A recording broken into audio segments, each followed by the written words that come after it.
So the title of my talk, as you see, is Are We There Yet? Reflecting on professionalism in for infant and toddler settings. Are we there yet? When our 3 children were young and we wanted to visit our relations in Auckland, we generally travelled by car from Wellington, taking most of the day to get here. These trips were inevitably punctuated with regular demands from the back seat. Are we there yet, Mum? Are we there yet?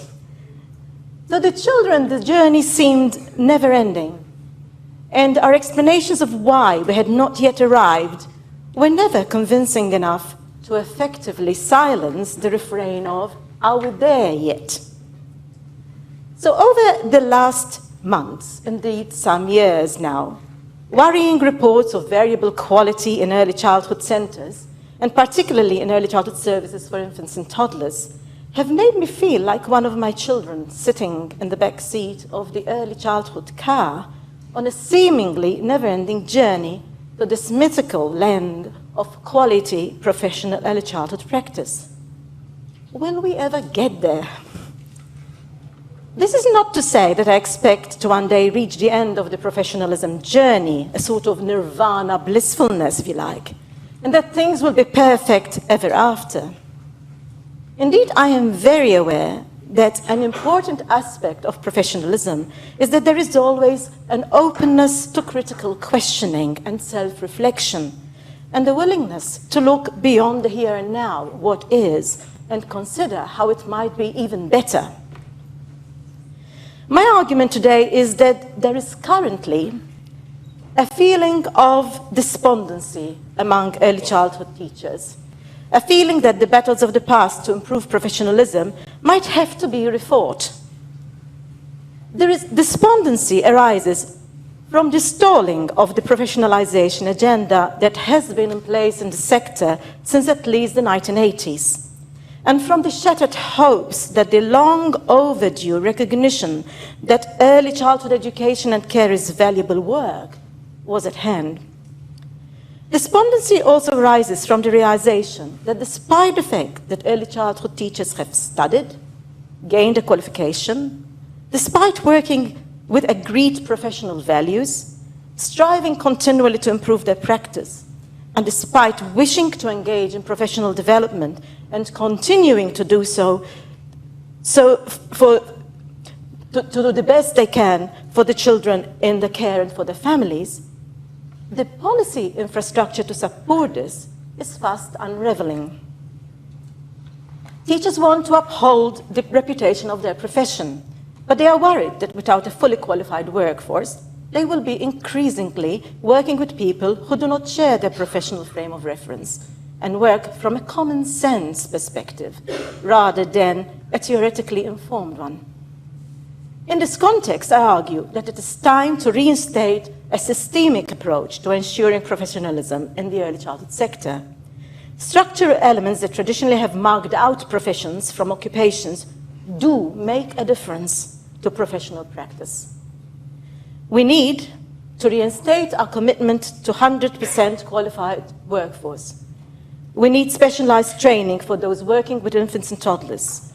We need regular professional development opportunities, which must be available to all, not just those in targeted areas.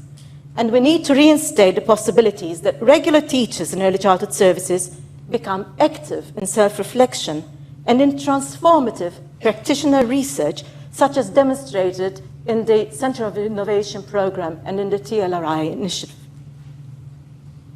So, in order to create this argument, I will firstly provide evidence of the despondency by drawing on some recent data from a national survey in which we asked teachers their views on professionalism in early childhood. Secondly, I will outline the professionalism agenda that the New Zealand early childhood sector has followed and relate this to provisions for infants and toddlers. Finally, I will draw on studies in infant and toddler settings in which I've been involved over the last decade that highlight where some tensions lie that impact professional practice with this age group, and where effort needs to be put if we are serious about improving the experience of infants and toddlers in our early childhood centres. So first, the despondency in the sector. What is my evidence for this? Despondency is evident in the results we are getting from the national survey we recently ran as the second follow-up study of how qualified New Zealand early childhood teachers are using the Early Childhood Code of Ethics, which we developed in the mid-90s. The survey includes a section that asks teachers for their perceptions about the meaning of professionalism and professional behavior in the sector. These questions on professionalism were first asked in the first follow-up study, in other words, 10 years ago, when there was a mounting discourse of professionalism within the general mood of the sector. This mounting discourse prompted us to include 3 questions in a survey that initially was aimed at finding out how teachers dealt with difficult situations in their practice. From the data, we produced what we've called a ground-up perspective on professionalism. Roll on a decade to 2015, and mindful of the policy changes that have happened over the last few years, we wondered what teachers think now. There is growing evidence in international research that local socio-historical contexts impact strongly on understandings of professionalism. And we were keen to investigate whether these changes in our context were in any way reflected in teachers' current perceptions of professionalism. The survey went out in August, so not very long ago, and our results are providing an interesting picture of the state of the sector. Firstly, it is clear that the 2015 responses to the 3 questions on teachers' views on early childhood professionalism have remained largely the same as those in 2004. In other words, the data still shows that early childhood teachers in this country see early childhood professionalism as involving these 3 components: the use of a specialist pedagogy based on respect and care, a style that is nurturing, engaged, patient, fair, calm, and measured, as well as alert to learning opportunities. Secondly, that professionalism involves knowledge, which is acquired through qualifications and professional development, and incorporating reflective practice, including in planning and assessing learning. And thirdly, that to be professional, you need to engage in collaborative relationships with those around you, whether they're colleagues, parents, management, and outside agency. And that these collaborative relationships should be based on respect, being welcoming to others, and open communication. So this finding, these similarities, suggest that within the qualified part of our sector, because we only ask for qualified people to respond to this survey, there is a clear profile of what professional behavior looks like in practice. But there are also some differences. Our data show that where 10 years ago teachers spoke hopefully of achieving public as well as policy recognition of the important role that early childhood educators play in society, in 2015, teachers bemoan the fact that early childhood teaching is still a poor relation. Additionally, respondents raised a number of concerns about training and qualifications, which they saw as undermining the newly developed sense of professionalism that characterized the last decade. The concerns included worries about things like the variability of training from different institutions other than universities, not enough professional development, and the need to streamline professional development to ensure quality, concerns about whether training is undermining a care orientation to teaching, and having untrained staff in early childhood settings because this undercuts the professional practice of others.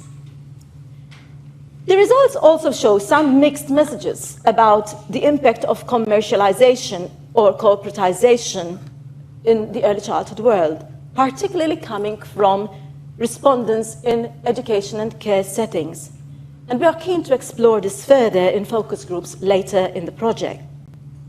I have some quotes here from the survey, which might just give us a flavor of what people are saying. So I'll let you read them.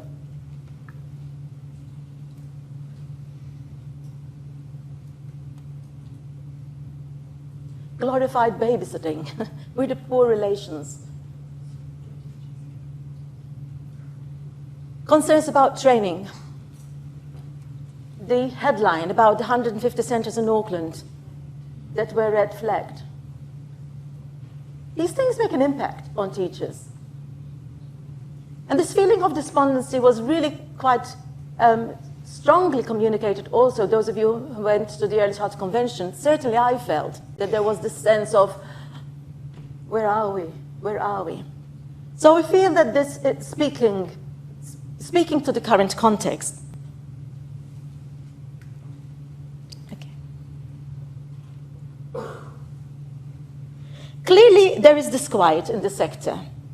And our hunch that the New Zealand early childhood policy context today might impact the results seems to have been borne out by these findings. As I said before, the current policy context is significantly different to 10 years ago.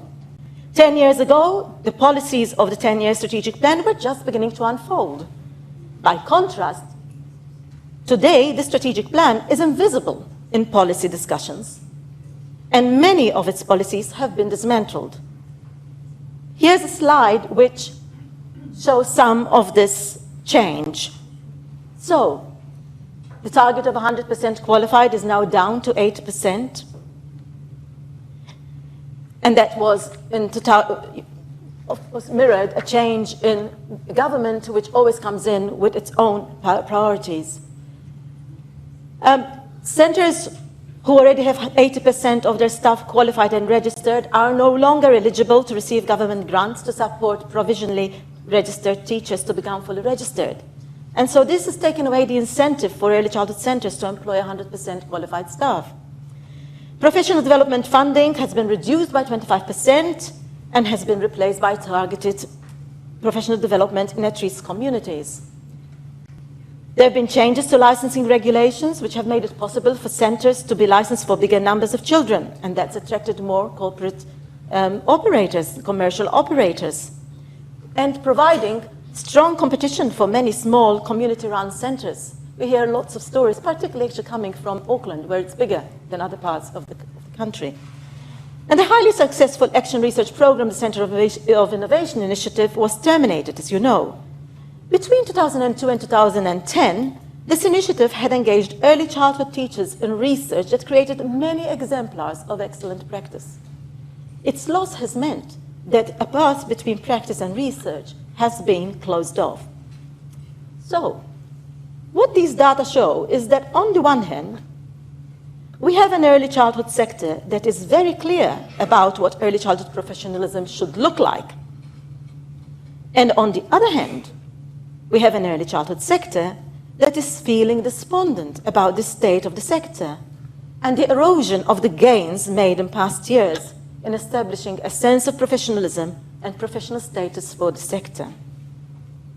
So that's the first bit of my plan. Now I'm going to move to the second part of my argument, outlining the journey to professionalism that the sector has been on, and relating this to settings for infants and toddlers.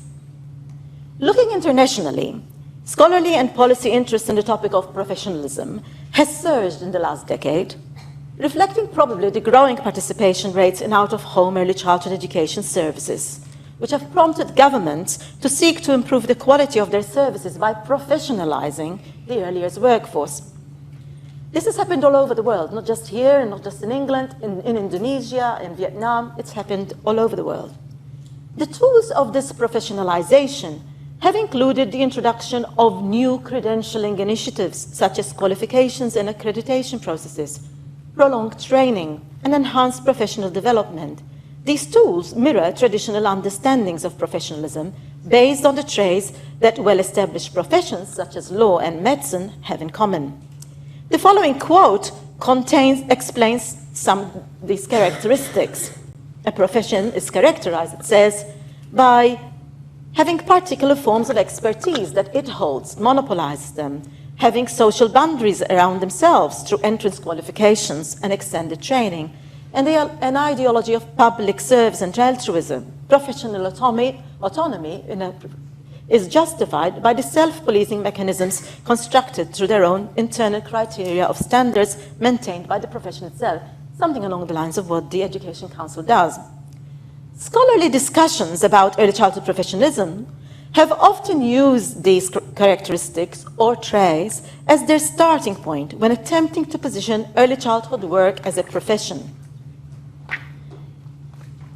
These early discussions tended to involve stock-taking exercises in which qualities such as those listed in this quotation were used as a gauge of how early childhood education measured up. Was early childhood a profession or was it not?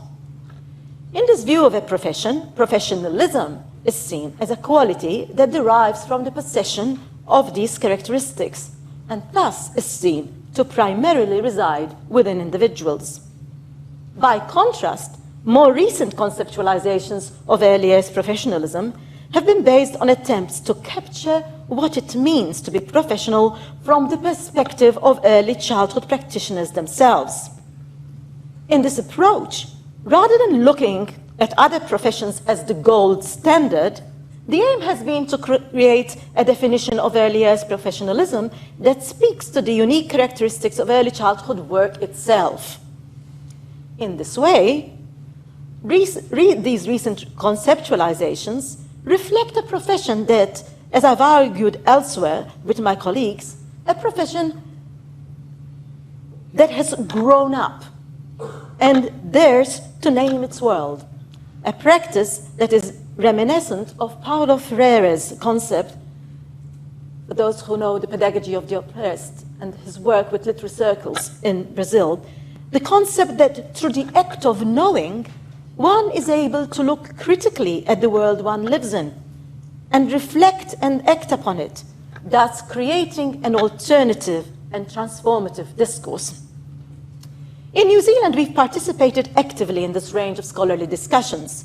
The development of a ground-up definition of a profession, which I've just alluded to through the national survey data, is one illustration of that participation.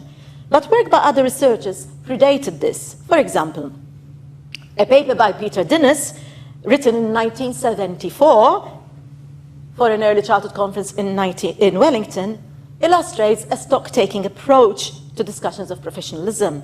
This was at least 10 years before Lillian Katz, whose work we all know, used a similar approach within the North American context. And 20 years before I repeated the exercise in 1993 at a Secure conference to celebrate the launch of the draft of Tefariki. On this occasion, I lost my place. I used the 8 criteria of a profession used by Lillian Katz, and the picture that emerged looked like this. So I concluded from this exercise that the professionalism agenda in New Zealand was in good heart and poised to get better.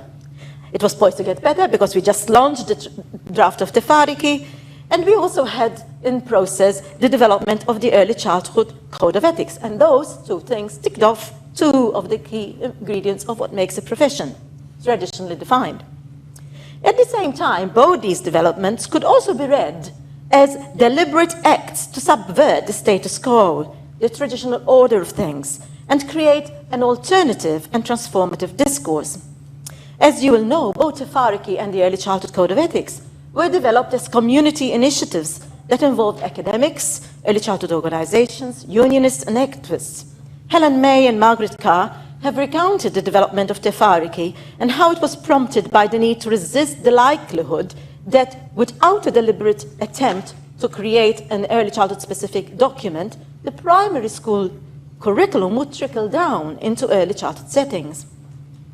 Similarly, the development of the Early Childhood Code of Ethics was another deliberate act to create an alternative discourse, this time aimed at lifting the morale and status of the sector at a time when allegations of child abuse in childcare centre were alarming the community. Many of you will remember this time, as I do. Developing the Code of Ethics, therefore, was about making a public statement about the values that the sector stood for, and thus also was an attempt by the sector to claim its right to name itself in the finest Freirean tradition of critical action. But perhaps the finest hour to date in the sector's attempts at professional self-determination was the compilation of the document Future Directions, a policy document initiated by NZEI in concert with early childhood organizations. The report was picked up by the Labour Party, who used it in their pre-election manifesto in the 1999 general elections. And when they became the government, the report became the basis for the 10-year strategic plan for early childhood education, Pathways to the Future, which you see up on the slide. So, how does this relate to professionalism in infant and toddler settings? It relates in a very simple way. In the heyday of the strategic plan policies, the goal we were aiming for was to have a fully qualified workforce, to work across all types of teacher-led early childhood services and to cover all age groups. We knew there were things to improve for this age group, infants and toddlers, such as ratios and specialist teacher preparation. But given the strategic plan goal of 100% qualified workforce, we trusted that professional practice with infants and toddlers would improve just as all other practices would across the age groups. Was perhaps a little naive. The most recent official statement on the variable quality in infant and toddler settings is by the Education Review Office, and this shows that what we hoped for has not transpired. In fact, it shows that nothing much has changed to improve professionalism in this part of the sector since an earlier report published in 2009, and nothing much appears to be planned for either. A sector advisory group report convened by the Minister in 2012, with 3 of us in this room at least present, Regine, Jane and I, we ended up making recommendations of what needs to happen to improve the quality of infants and toddlers' experience in early childhood services. But the report remains gathering dust on the Minister's shelves. It would appear that the Minister has remained unconvinced that things need to change for our youngest citizens. Meanwhile, we also hear anecdotal reports that the least qualified or unqualified staff are being put in the baby room yet again. And as happened at the Early Childhood Convention last month, attendant stories of inappropriate practices have begun to circulate. This erosion of professional practice with the youngest children is not only disrespectful of children, but also signals that the popular ideology that anyone can look after children of a young age remains alive and well, and possibly back at work in policy circles. Elsewhere, I have argued that the policy changes constitute a progressive attack on the specialist nature of early childhood teaching, and in particular on the specialist nature of work with infants and toddlers. What should our response be?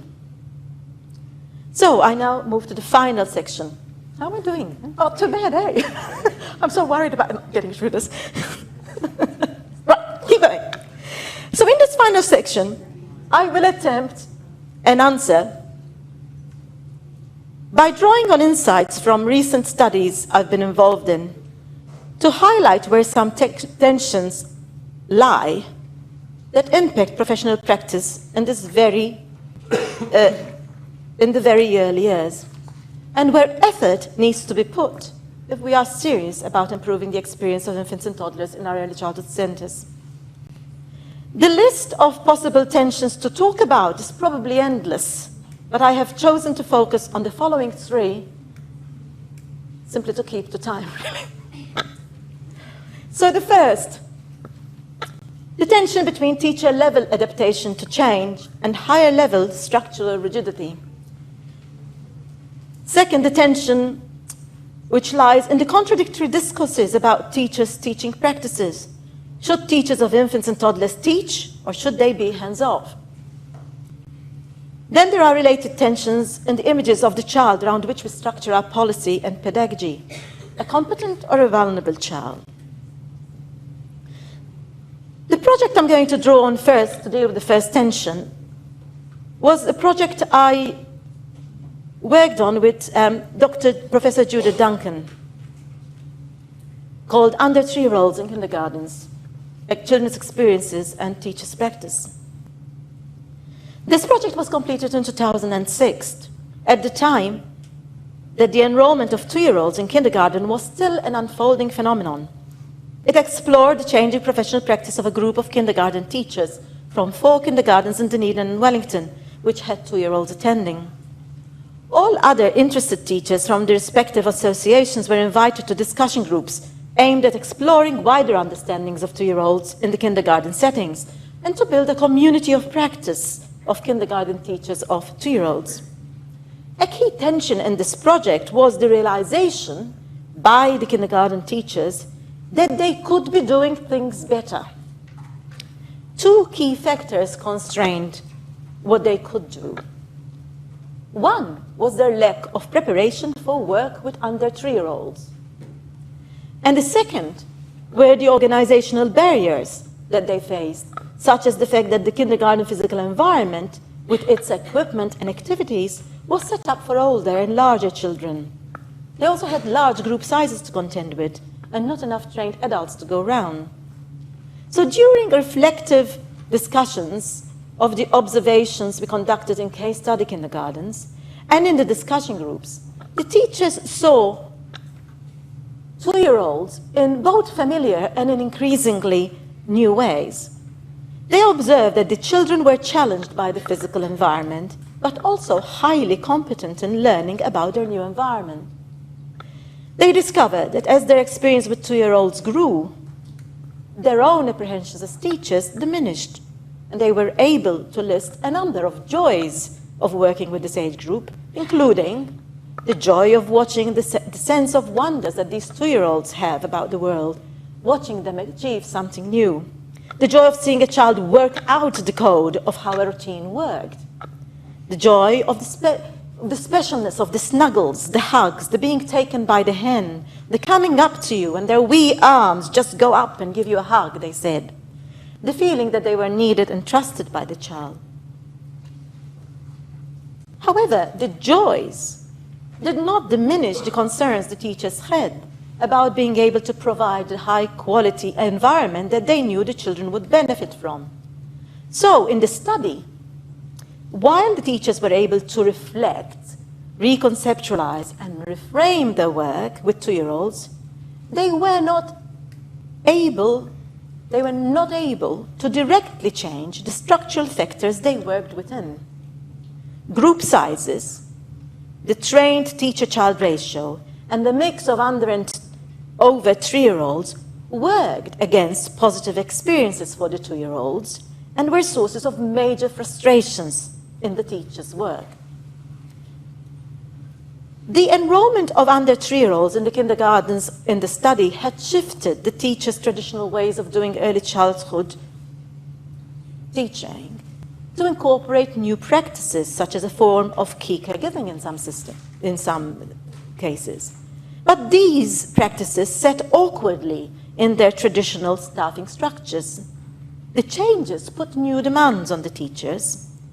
Although they responded to the demands with resilience, creativity, and determination, the demands stretched the teachers who felt strongly that the current ratios of trained teachers to children were inadequate to allow them to engage in the quality of professional practice that they aspire to. So, the reason I've pulled in this insight, this tension from this project, is because it makes it very clear that teachers are able to adapt to change, which is, after all, a part of professionalism. However, this adaptability was in tension with an infrastructure which was itself unresponsive. While teachers can, at the local level of their professional action in their setting, accommodate some change, where the system itself does not adapt at the higher level, we will always be left with this junction. I argue that if we're going to get benefits out of the investment that we have made to increase our professionalism, then we must regain the momentum to also effect changes at the structural level. Professionalism cannot work solely at the level of the teacher. Individuals need to be supported by a complete professional system. So, let me move now to the second tension and draw on another project. In fact, I'm going to draw on the same project for two of the tensions, the two remaining tensions.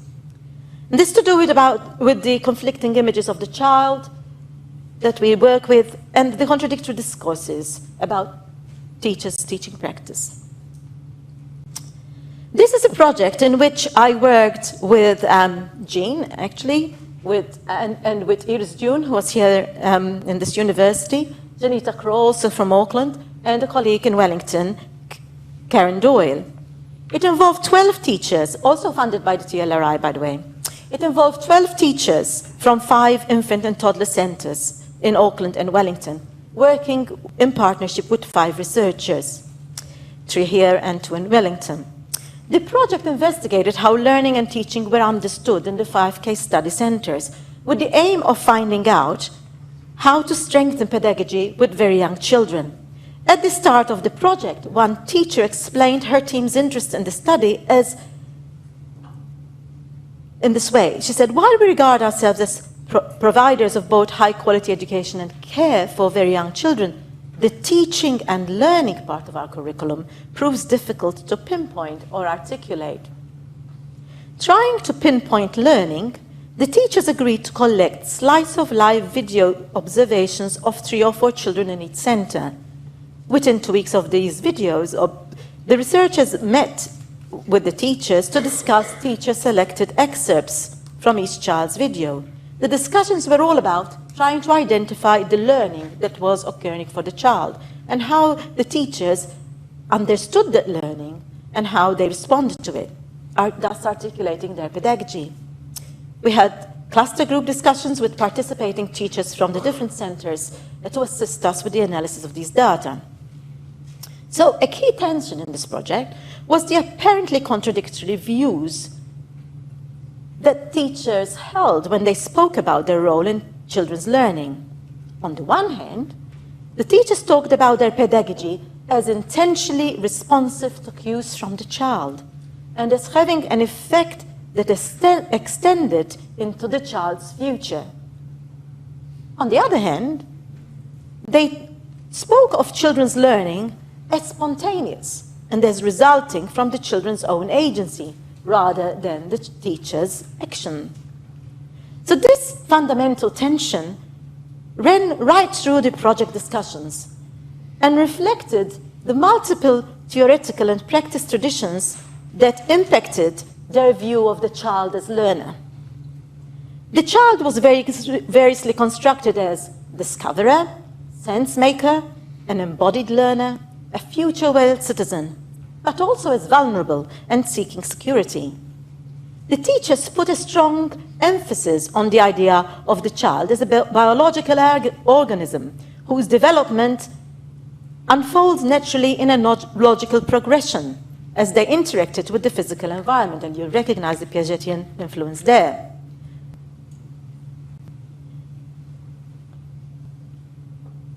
There was also a strong focus on allowing the child to experience free movement that derives from the Pickler philosophies.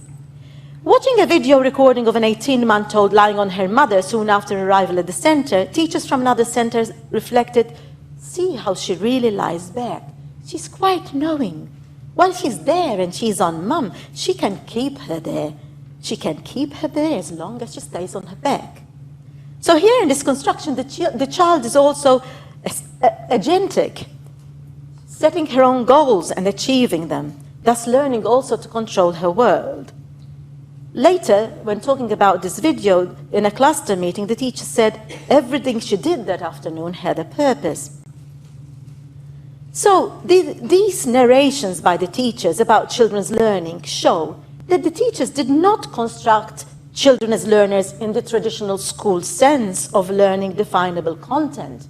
Rather, they saw children as learners about and for life as a holistic and all-encompassing experience, as becoming prepared for the world. Yet, concurrently with these images of the child as competent, they also operated with images of the child as vulnerable and needing protection, security, and guidance, which phrases such as, we are the safety blanket that they will come up for and offer her a hand, and so on, captured. So these different images were held in tension. and indicate multi-layered views of children. One image of the child did not fit all children, and not all of the time. Similarly, the teachers' narrations about their own teaching were complex and multifaceted. Without exception, the teachers talked about relationships as the core of pedagogy and central to children's learning. Relationships enabled learning, but the relationships that enabled learning were marked with respect, opportunities for exploration, and an atmosphere in which children could feel valued.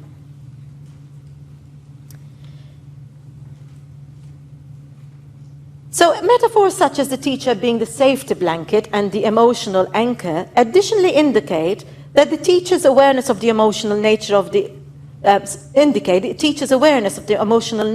of infant and toddler pedagogy. So when these ideas are also linked to the view that the teacher's role was to help the children be prepared for the world, then teaching emerges as an all-encompassing activity whose effect extends beyond the here and now and into future learning. However, this last construction of the role of the teacher was often a bit shaky in other parts of the project data, exposing an intriguing coexistence of seemingly contradictory views about the nature of infant and toddler pedagogy. So, for example, teachers who elsewhere had explained their practice by referring to theoretical ideas from Tefariki, elsewhere made statements that indicated that they viewed their action as existing in the background of children's learning rather than as intentional activity. So here's a statement that they made that seemed really important for us. One teacher said, learning is letting them develop at their own pace and being there to support them if they need you. I think they learn through experiencing things for themselves. Basically, that's it. They learn through their own experiences. Now, since this statement seemed contradictory with what the teacher had earlier said, I asked this teacher, this was in my case study, why she was writing herself out of the learning equation. The ensuing discussion led to further elaboration of the hows and whys of teaching with this age group, which resulted in a list of practices that the teachers saw as central to quality pedagogy. So the list included things like this: being watchfully attentive within a relationship-based pedagogy. And being watchfully attentive meant things like doing by not doing, or being actively present while standing still and quiet. We explored the meaning of presence with these teachers and what they, again, challenging them about what they meant by it. Did it mean the absence of action, for example? To which one teacher firmly retorted, you are observing and thinking the whole time you are there. And you are thinking about, is this a teaching moment? Can I say something? Because other people around you think that you should be actively doing something, but I have given myself permission to not butt in. And so I said, so if somebody came and saw you doing nothing, what would you say? The teacher replied, quite indignantly, I am observing. I'm considering where this child is at, and I'm considering where she might go. So they were quite clear, once you pushed them, about what they were doing and what the pedagogical imperatives were in their setting. Adding to the watchful attentiveness were phrases like focusing on establishing a calm and slow pace, seeing care, respect, security, and belonging as what they did, and seeing planning as ongoing observation. However, while stating these the elements of pedagogy, the teachers also emphasized that the ability to enact this pedagogy required supportive structural conditions. Especially, they said, the ratio of teachers to children. You've just got to have enough people for the children, otherwise it becomes a minding business, where you've just got a bunch of little kids in a room and you're just trying to keep them happy and occupied. But if you've got enough people, then you can do a good job. In talking like this, they also lamented that not everybody understood the need for these structural conditions, including sometimes the management of their centres and other early childhood colleagues. Gave numerous examples of this. As the discussion continued, the teachers commented that it was almost like you have to defend your position as a professional teacher, including to other professional teachers. That's what gets me, because they don't understand the nature of this age group. They don't see it.